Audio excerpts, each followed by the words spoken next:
Hi everyone. I'm really sorry we couldn't be with you in person, but we all have small children and you're pretty far away from the UK.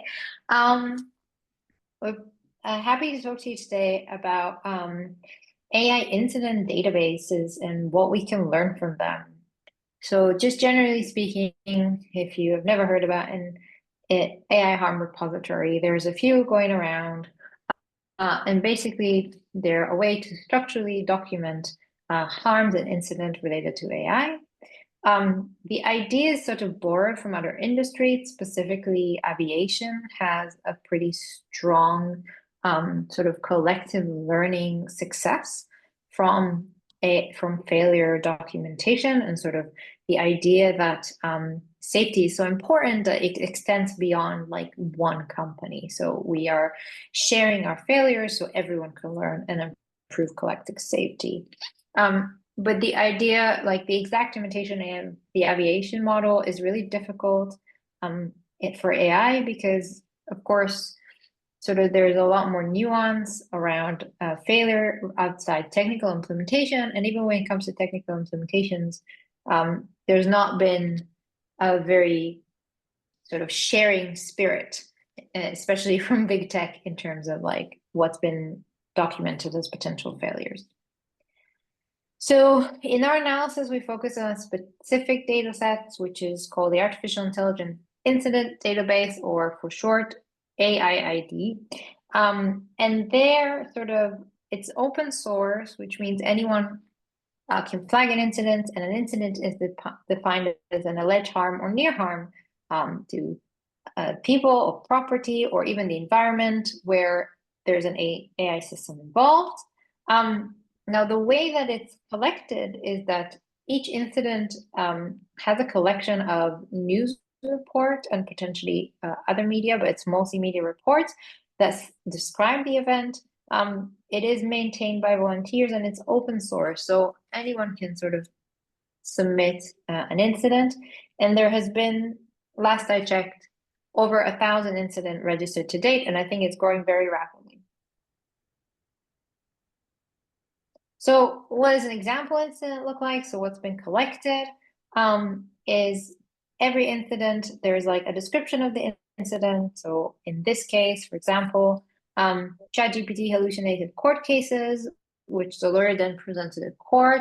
So the court determined the cases did not exist. So obviously the harmed parties are the lawyer and potentially everyone that was in the courtroom. And what we can find is that in the incident reporting, we have sort of a timeline of how it was documented since the event. So we know when the incident actually happened, and then you can see the timeline of the reporting. And this was a pretty wild reported incident, so there's a lot of reports attached to it. Now, the first thing that we did is we tried to do some sort of basic statistic analysis to try and understand what the database actually contains. So the first question we can say is, okay, who is being harmed and in what proportion? So we can see that a lot of the harms is sort of determined with the public, so people not necessarily using the systems, but people just going about their day-to-day. There's also a lot of harms to vulnerable individuals, and users are also quite prevalent. So these are also not exclusive. So we also looked at the cross-section of those. Another important question, of course, is who is the harm party? So who's responsible? We don't assign harm or accountability to AI system directly. And here we can see some interesting categories. So we can distinguish between developer and deployer, and we can see that most incidents are developer equals deployer, which is mostly big tech. But you can see a pretty high prevalence as well, where developer and deployers are unknown, which those ones are potentially unexpected, but those are often where there's some aspect of criminality related to the AI harms. And of course, the intersection of those are also very interesting. So we can see that when it comes to developer equals deployer, which is again mostly big tech, a lot of times the people who are harmed are the users. And when we're talking about, for example, the public, then you can see that there's a bigger fraction of the developer deployer unknown. Now, one limitation that's really important to highlight is that because of the way that incidents are added into the data set, this is not a good representative samples of harms. It's kind of limited to harms that are reported in the media, and on top of that, that people have went on and reported to the data set. So while those statistics are interesting, they're not representative. So our next question was, okay, but what can we learn beyond this from this data set? And from that, we use another important thing that this data set captures. Izzy, do you want to carry on? Yeah, thanks so much, Miri. So we asked ourselves, what can we learn? And our investigation into that focused heavily on this idea of a response. So what is a response? Well, one of the things that you will have seen flashed up in that example that Miri gave was this kind of report in green. The ChatGPT lawyer explains himself. So a response refers to a public official response to an incident in the AI, the database from an entity. So it could be a company, an organization, or in this case, an individual that is allegedly responsible for developing or deploying the AI system. So the lawyer deployed ChatGPT in this case and caused harm. Now, they started tagging this a couple of years ago at the beginning of 2023, which is a little bit after when they started the database, which was in 2019. So only kind of 10% of the incidents have responses. But they give us this really rich view into, through these media reports, into how people are actually responding in practice. So where we started is we looked at which incidents are actually gathering responses. So what you're seeing here is on this page is a heat map. The left-hand column is showing the distribution of responses the distribution of incidents without a response across those categories. So you can see here that strong purple at the top is showing that kind of over 40% of those incidents without responses are where we know the deployer, we know the developer, and they're the same. On the right-hand side, you're seeing the distribution of incidents without a response. And a couple of things to draw out here, which we'll dive into a little bit more detail.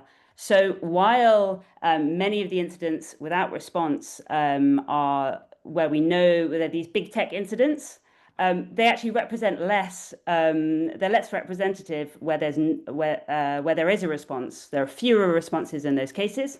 In contrast, the second bottom row is where we don't know the developer, we don't know the deployer, but actually they've got a higher proportion of incidents with responses. So it's kind of counterintuitive if you stop for a moment to say, okay, we'd think we'd get more responses, more official response or accountability taken in cases where we actually know who the developer and the deployer is and they're the same person.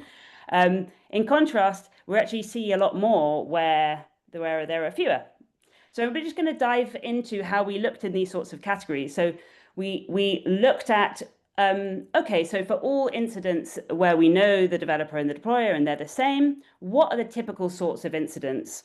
So here on the screen, you've got an example of the sorts of incidents where big tech harm users. So this is an investigation into TikTok's handling of content related to the Russia and Ukraine war, and how its For You algorithm pushed false and misleading content to users.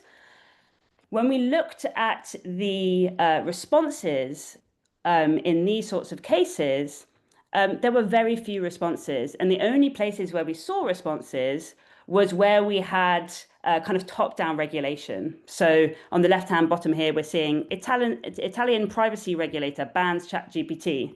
So in that subset of harms that are actually covered by regulation, there we see some responses. But for all those other harms that are that users are impacted by, we saw very few responses, but lots of incidents.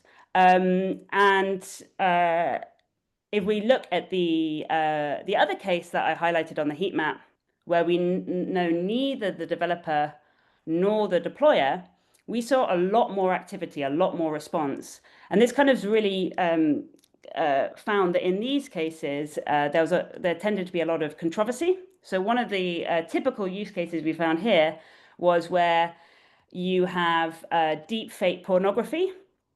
So we don't know the developer, so we don't know what they used for the deep fake, and we don't know who deployed it because they shared it anonymously on social media.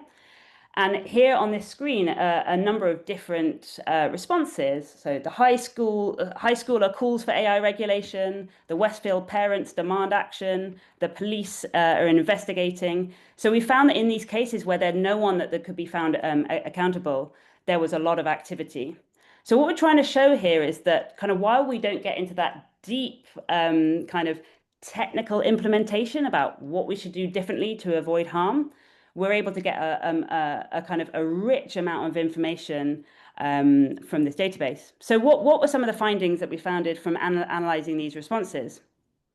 The existence of a known accountable party does not increase the likelihood of a response to an incident. In fact, there's some evidence to the contrary, as we've just been talking through. The extent of a response from accountable party depends on who is harmed and whether the deployment is direct or third party. This links nicely to one of the earlier presentations. We found cases where we had big tech companies causing harm with chatbots. And a couple of years ago, when they did that directly, they got held accountable. But now they're actually doing that via chatbots through a third party, and there's no longer any responses kind of coming through. And the kind of third area is the data is rich. There are lots of responses where there's controversy, but there's also some really interesting kind of insight about where there's a lack of controversy. So we saw another typical group of cases where the government harmed the public, but there was no sort of controversy around that. There was no sort of public responses or calls to action coming through in the databases. So what are the takeaway here? The incident databases contain this valuable information that goes beyond kind of this technical implementation detail that you might find in aviation and gives us this rich insight into how people respond in practice to AI harm, how they're taking on that responsibility in practice that can help us develop these contextualized accountability mechanisms. Thanks very much.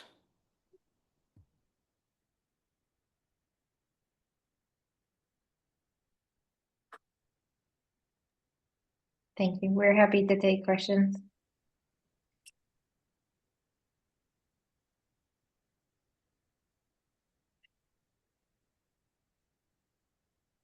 Thank you. I really enjoyed your presentation.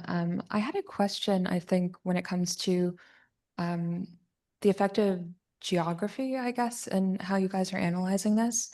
I presume the incidents that are recorded are in general on the global scale, but in terms of where we see responses and how that kind of relates to what kind of regulation exists in a country to hold said person accountable in cases where there's like a known party versus like the cases where there isn't a known party and perhaps regulation is absent or present. Is there a difference that you all have seen in that, or what kind of effect do you think that might have on that? Izzy, you want to answer?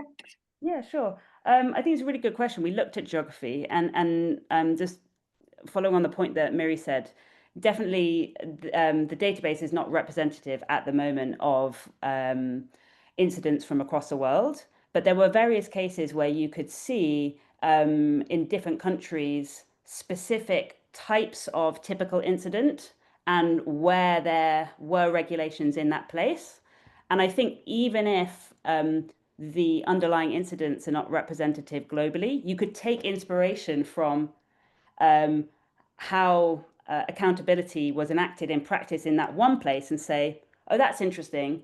Is there any relevant and equivalent regulation in our country? So I think there's a couple of things. I think having more incidents from, in globally distributed is helpful because it gives more of these examples of harms, like contextualized harms and where regulation has helped.